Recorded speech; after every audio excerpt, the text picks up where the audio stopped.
it gives the registration helps the both government and registered person to pay the tax and how much the tax should be payable. If you get registered, what are the benefits you get? It may be advantages to the government, advantages to the society, advantages to the registered person. This person will distribute the taxes which is distributed to according to their ratio, according to their amount or transaction or turnover. He will distribute the tax. That's why it is called as input service distributor.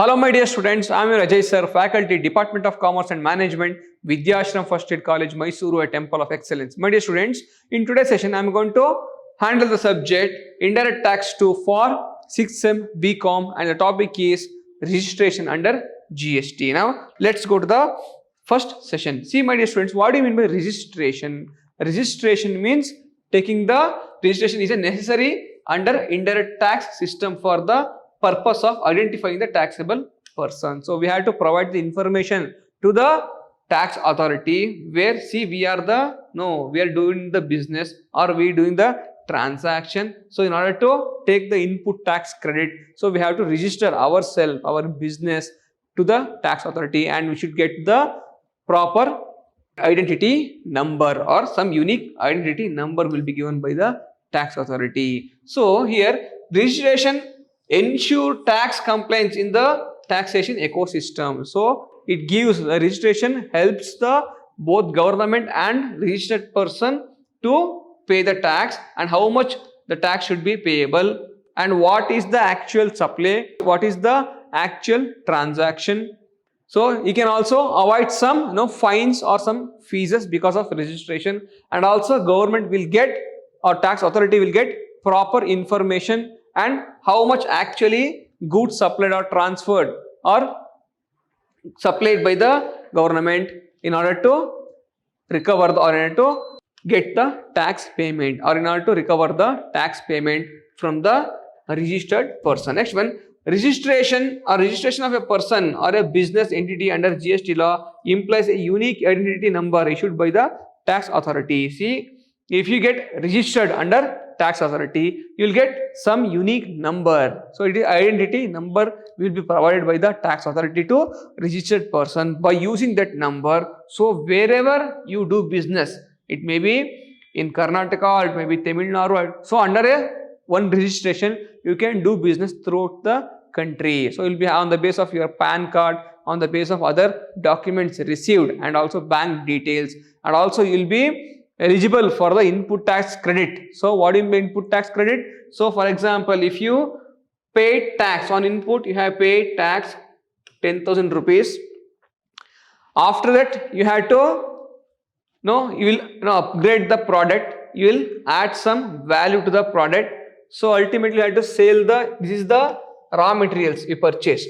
On this you have paid some tax to the extent of 10,000 rupees. Now we have to pay after finished goods. While selling the finished goods, we have to pay the tax to the extent of 20,000 rupees. So we can get the 10,000 rupees exempted, 10,000 rupees credit. That is what input tax credit. So deduct the tax already you have paid, remaining tax payable is 10,000 rupees we have to pay. This is called as input tax credit. So when you get the input tax credit, if you are registered, then you will get the input tax credit. If you are not registered, you cannot eligible for the input tax credit, and government will be not having the information how much actually you got input, what is the actual value of your output. So when the government or tax authority is not having the actual input from your side, so whatever the transaction you do, everything will be recorded in this number, unique number provided by the tax authority. So on the basis of your bank details, on the basis of your number, on the basis of your transaction, the government will be having all the information.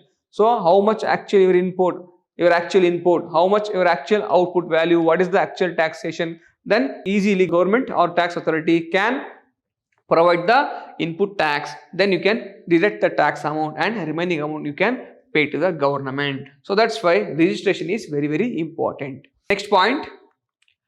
So registration is a significant for taxable entity to avail input tax credit for the tax paid on his purchase or inward supplies. Already explained you. So registration is very, very significant. This is very, very important in taxable entity to avail to get the input tax credit. So government will be having the information on how much input. For example, whenever you purchase, so for example, I will go to the market, I will purchase the raw materials. So while purchasing the raw materials, so I will provide the input tax or the unique number what I got from the tax authority. On that number, that amount or that billing amount will be entered. That information will go to the tax authority. So the tax authority will get the information what is the actual input we have utilized in producing that particular product, and while selling the product they will provide the input credit to the extent of whatever we paid the tax while purchasing the product. That's why registration is very important. So without registration we cannot provide the information, also government also cannot provide the tax benefits. Next one, GST Act lays down the procedure for registration and the related aspects. The GST Act itself, under GST Act itself, there is a procedure, this is a formalities, policies are there how to register. So in case of business person, in case of supplier, so what are the procedure in different circumstances, what are the procedures in different circumstances, everything is laid down by the GST Act. Next one, advantages of registration. What are the advantages of registration? So if you get registered, what are the benefits you get?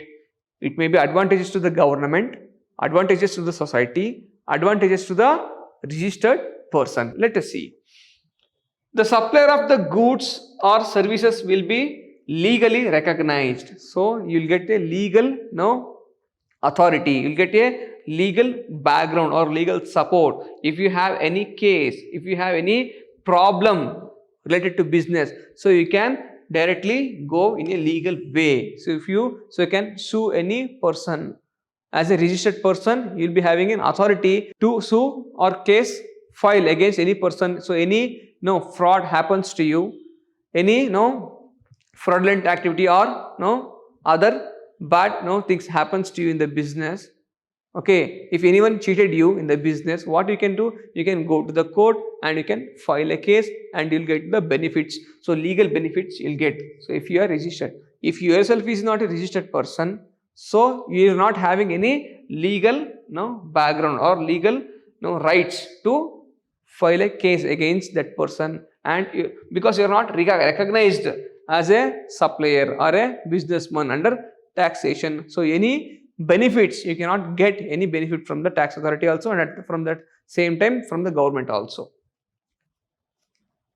Next one, proper accounting of taxes paid on the input supplies which can be utilized for the payment of GST due by the business. So proper accounting tax paid or input, whatever the taxes we paid while purchasing the product or the raw materials or the machinery, it may be capital goods, machinery. So for all those things what we have paid amount and what we have paid tax on that, so that benefit we can claim that benefits under the registration. Next one, registered person is legally authorized to collect tax from his purchase and passes on the credit to the tax paid. So what do you mean by that? So a registered person is a legally authorized person. He got the authority to collect the tax from the purchase, whatever the purchase he has made. He collects the tax from his purchasers and passes to other. For example, I am a middleman here. See A, B, C.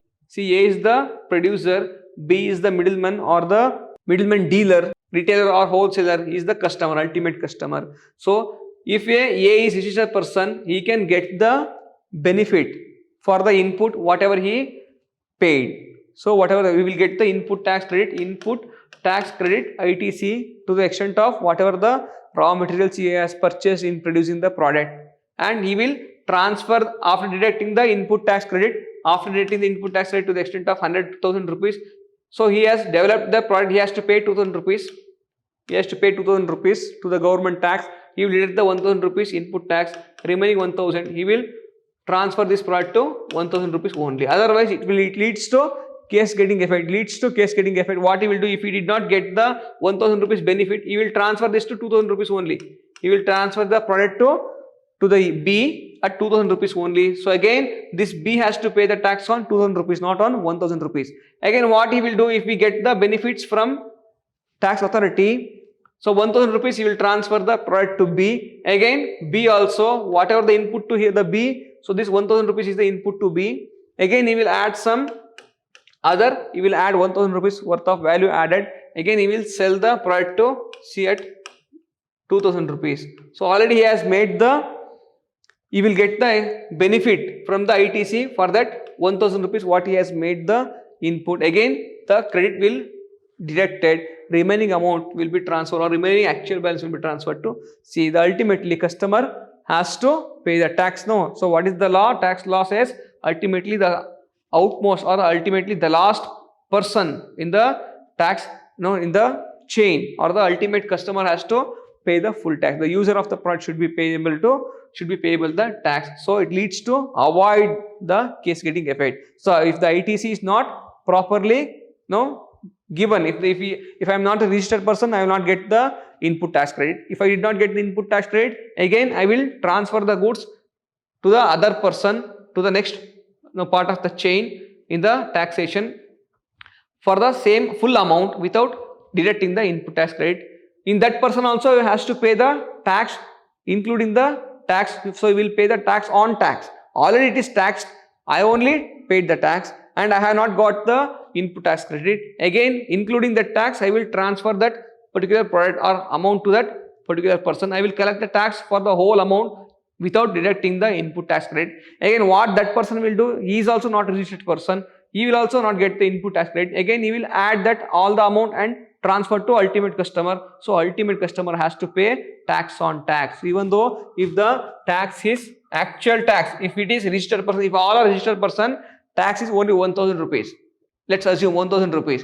If the person is not registered, if he did not get the input tax credit, again he will add, let's have 100 rupees taxation. Again one more person, he will add 100 rupees taxation. On that also he will pay the tax. On that also he will already taxed amount. Again for that he will add the tax. Again it will transfer to other person. He is not also a registered person.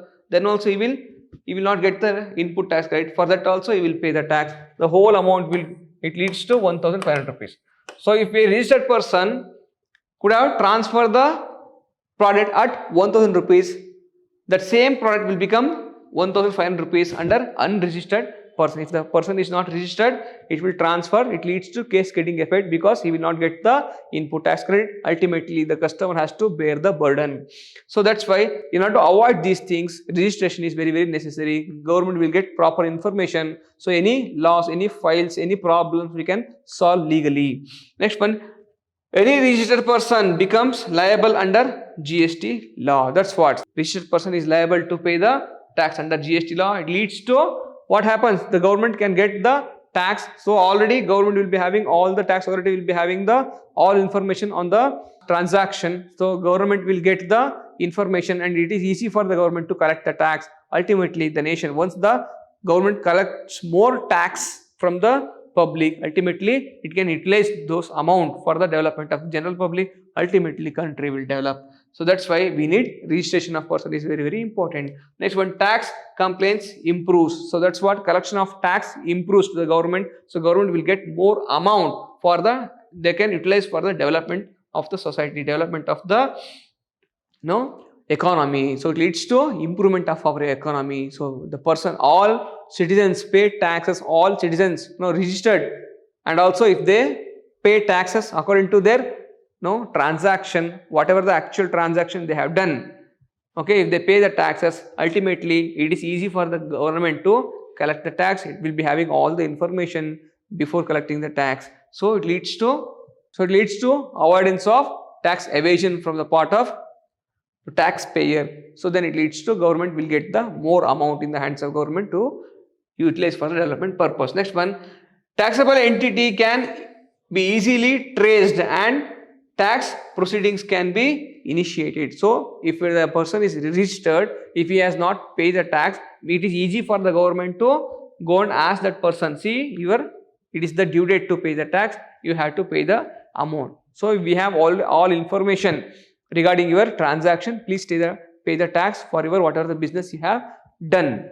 On the basis of the information available with the tax authority, they will claim the tax. Next one, registration makes the dealers accountable and ensures tax collection. So once we are registered, so we have to pay the tax. It is accountable. All the information regarding our transaction is available with the government. So we cannot cheat the government. We cannot fraud the government, isn't it? So we cannot lie the government. Yes, we have. So purchasing 10 lakh rupees worth of goods, telling 20 lakh rupees I have purchased, please give me credit to the extent of 20 lakh rupees. It is not possible because all information, whenever the transaction happens, when you purchase a product, it is all electronic credit ledger will be credited.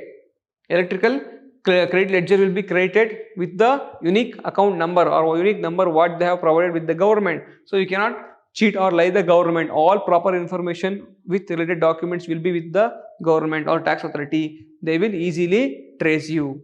So next one, who are the person liable under GST regime? So under registration for the GST regime. Next one, every supplier who aggregate turnover in financial year exceed 20 lakh rupees. So if your aggregate turnover, aggregate means all, even though you are having, for example, I am having business in Mysore. In Mysore I am a registered person in Mysore. I have branch in Bangalore, Mangalore and Kolkata, everywhere. But where is my head office? My head office in Mysore.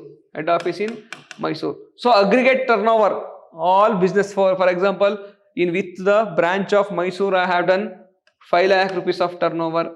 Here 5 lakh rupees, here 10 lakh rupees, here 5 lakh rupees. So already including it is 25 lakh rupees.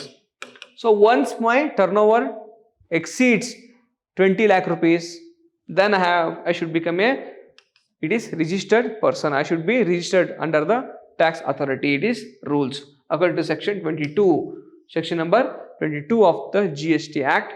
I have to get registered if my total turnover exceeds 20 lakh rupees. Next one, 10 lakh rupees in case of special category. What do you mean by special category here? Special category or special states are Arunachal Pradesh, Assam, Manipur, Meghalaya, Mizoram and Nagaland, Sikkim, Tripura, Himachal Pradesh and Uttarakhand. Under these states, so if the transaction exceeds 10 lakh rupees, they have to get registered. Next one, registered person under old tax regime. So any registered person under already in the old tax regime before GST, if you are a registered person, you will be registered automatically. You will become a registered person in the new tax regime also. Next one, every person who on the day immediately proceeding to the appointed day means after the GST law applicable is registered or holds a license under the existing law shall be registered under GST Act. So the person who is already registered person under the old system of taxation will be continued to the registered person in the new system of taxation also.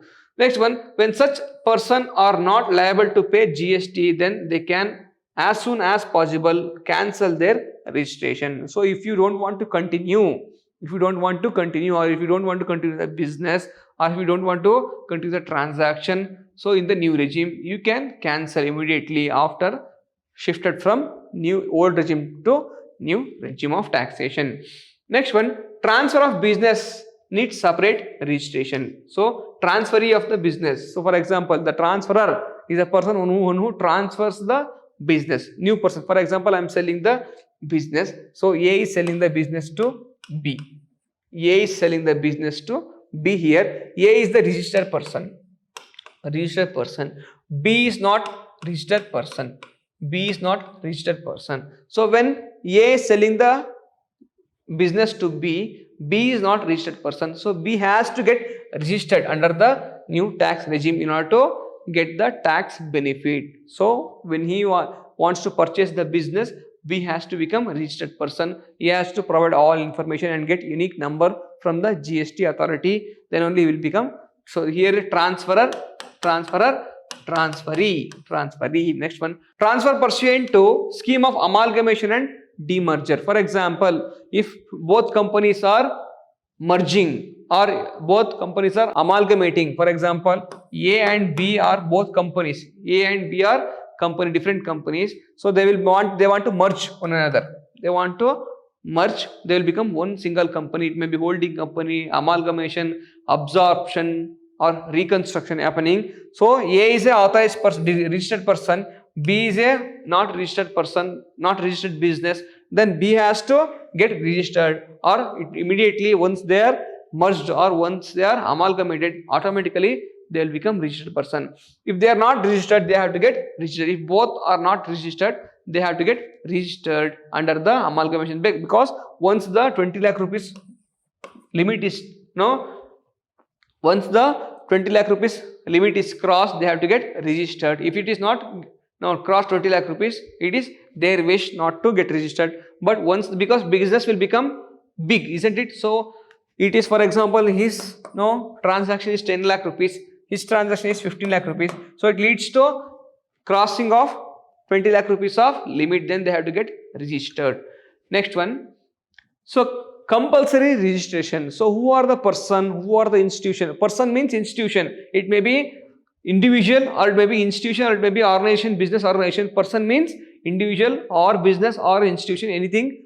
So who is payable GST under regime is called as person. Next one. So who are the persons comes under compulsory registration? So let us see. The following categories of persons are compulsory required to obtain the registration under GST irrespective of their turnover. So even though their turnover is below 20 lakh or above 20 lakh, irrespective of their turnover, they have to get registered under the GST law. Who are those? Let's see. The person making any interstate taxable supply. Interstate means what? See, I am in Karnataka, I got registered in Karnataka. I am selling goods to Tamil Nadu. Interstate means from one state to different state. From Karnataka to Tamil Nadu, from Karnataka to Kerala, from Karnataka to Andhra, from Karnataka to Telangana. If I am doing business, or if I am supplying goods from one state to another state, or from Karnataka to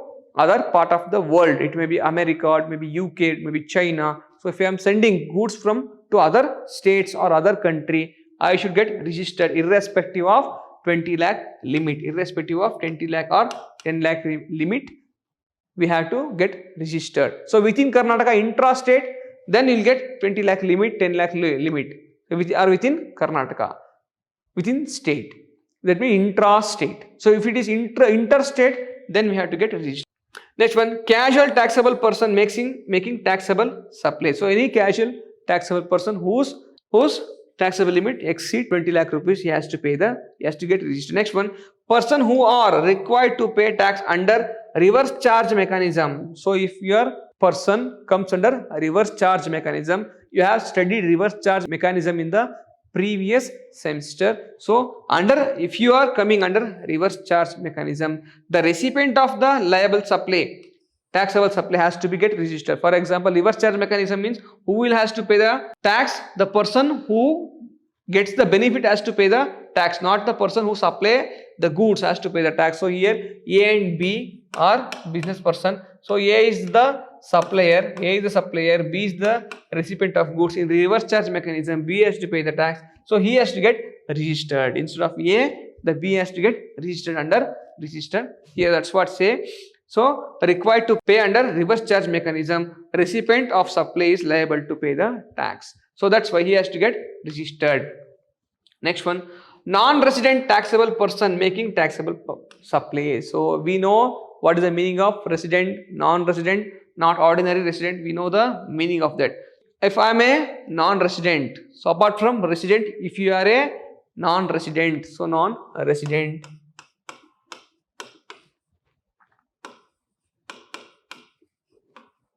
So if you are a non-resident, irrespective of 20 lakh and 10 lakh rupees, I should get registered. I should become a registered person only. If you are doing as a non-resident person, you are not allowed to do any business. So you cannot come under GST regime. You cannot claim for GST returns.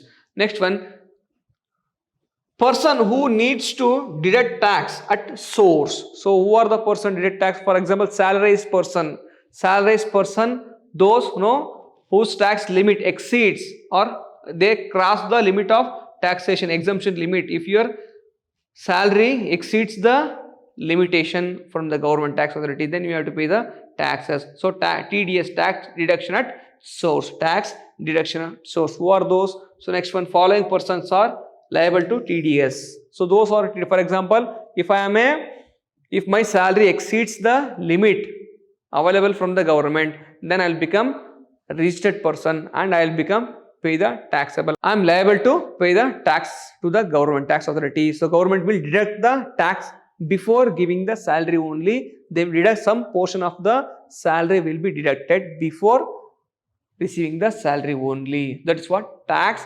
deduction at source means. What? Before giving salary, they will deduct the amount of taxation for that particular year. How much they will calculate? Approximate calculation will be there. What is the total salary in that year? So out of that, what is the, if the limit is crossed, for example 3 lakh rupees is the limit. So if my salary is crossing more than 3 lakh rupees, then I have to pay the tax to the extent of crossing. For example, 3 lakh rupees is the limit, my salary is 3,50,000, 3,50,000, then this 50,000 rupees I have to pay the tax. So who are those? First one, government establishments. So any employees who are working in under government, local authority, if you are working in local authority, government agencies. So next one are such persons as may be notified by the government to deduct the tax at 1% from the payment made or credited to the supplier in case of interstate supplies where the total value of supply contract is exceeds 2,50,000. So if you are a government agencies and other notified agencies or local authority, these are governments whose transaction exceeds 2,50,000 rupees. So exceed 2,50,000, wait money in the exceeds 2,50,000 rupees, then they have to pay the taxes. They should get registered under the tax authority. The government authority or government establishment, government authority or agencies or any persons under government, their supply, if the government is supplying goods or supply more than 2,50,000 rupees, if it is crossed that limit, they have to pay they have to get the registered under taxation regime. Next one, person who makes taxable supply on behalf of other person, whether agent or otherwise. So even though if I am an agent, I am sending or I am doing the business, what is my business or what is my work or duty? So sending others goods to or particular place. So I am working as an agent or broker. So that person also get registered under tax regime. Next one, input service distributor. Who is in input service distributor? Here I am a head office. We are having Bangalore head office. My head office is in Bangalore. I have so many branches in Mysore, in Mangalore, in Gulbarga,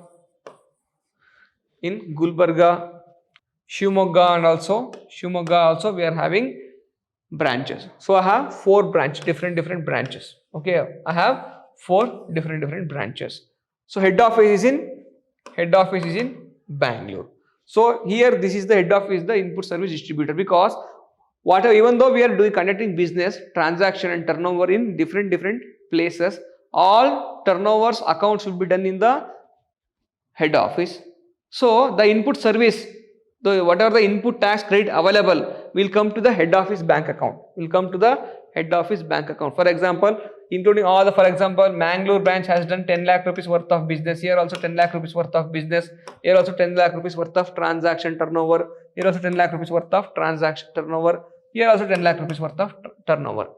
Total it is 10 lakh, 10 plus 20, 30, 40, 50 lakh rupees turnover we have done. But the address and phone number information, bank details provided to the tax authority is head office address, head office bank number, head office bank account number, address, everything sent to the tax authority. Tax authority will send input tax credit benefit to the head office only, not to all the branches. It will send all input service or input tax credit to the bank account of or to the head office account. So the head office has to distribute the credit. Let's assume 10 lakh rupees we got, 10 lakh rupees credit we got. On the base of the transaction ratio, the distributor. That's why he is head office is called as distributor. So input service distributor or means what? So the head office has to distribute the taxes, actual credit available to other departments or other branches in that comes under particular head office. So he will distribute, this person will distribute the taxes which is distributed to according to their ratio, according to their amount or transaction or turnover. He will distribute the tax. That's why it is called as input service distributor. So this input service distributor should be get registered under the tax regime. Next one, person who supply goods or services through such e-commerce operator. If you are sending goods as an e-commerce operator like Amazon, like Flipkart or any other website, through websites or through e-commerce, if you are doing business, you should get registered under tax regime. Next one, person who are required to pay tax under section 9 subsection 5. So that person also liable to get registered under input service. Next one, notified person, every such other person or class or persons as may be notified by the government on the recommendations of the council. So on the basis of government is having separate council, GST council. So on the basis of that, if they recommend that particular authority, that particular business or any person, if they recommends to get registered, that has to be get registered. That person, business or entity has to be get registered under GST regime. So in the next session, we will discuss on casual taxable person, what is the meaning of that, and aggregate turnover under section 2 subsection 6. Next one, general rules for registration under GST, and also person taxable exempt from registration. Who are the person comes for exemption under to get registration. So these are all the important points we are going to discuss. And also till then, thank you so much. We'll meet in the next session.